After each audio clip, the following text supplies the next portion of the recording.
on his son of exile storyline.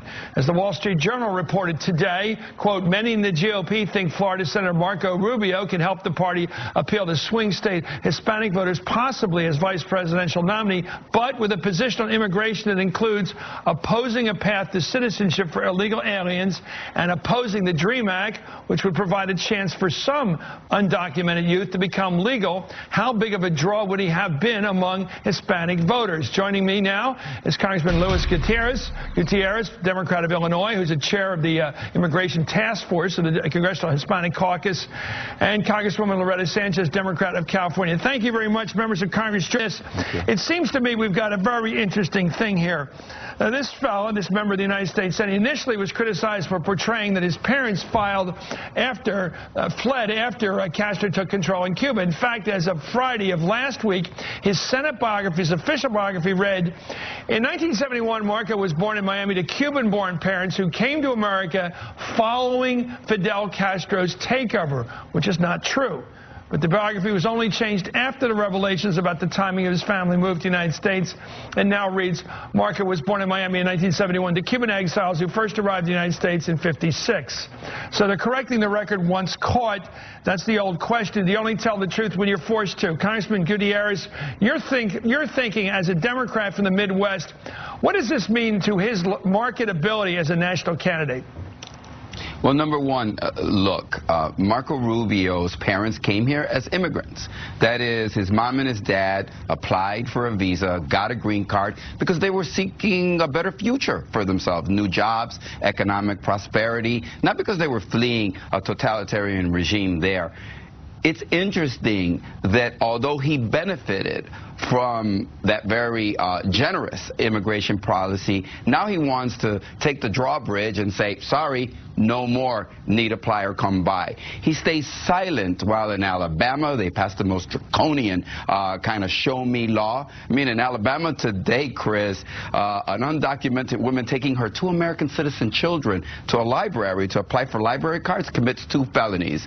You can't walk without being discriminated against in Alabama. 1070, he supports that there. So he's out of line, given. Why does he do that? Why? Let me give you. Well, I think he does that. I think he does that. Why is he so anti-illegal immigrant or undocumented worker?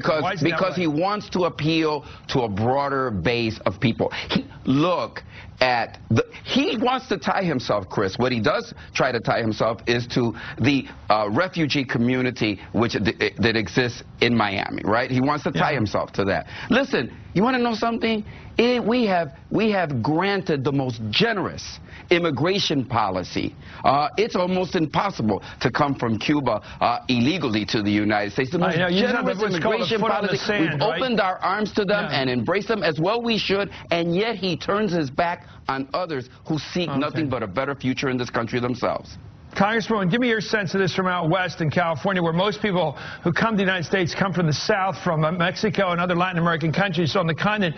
What do you think the feeling is about this guy Rubio, who's been exposed basically as just another, not just another, but another person who came here because of economics? Well, I would agree with my colleague's comments. He got caught. His family obviously came for the same reason that so many families come from Mexico, from Central America, from South America, from Europe, from Asia. People want an opportunity here. And unfortunately, there's a big divide between how, for example, Cubans get to the United States and have a very generous package of ability to become a United States citizen, whereas, for example, Mexicans don't.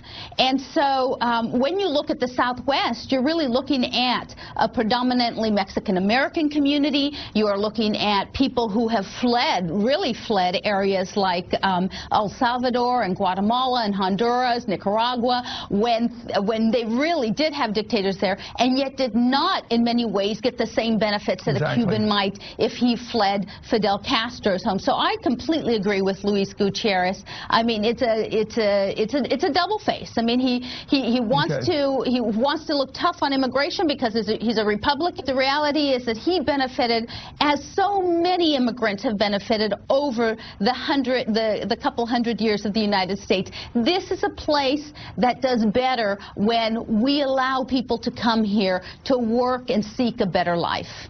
Well, an editor on today's Palm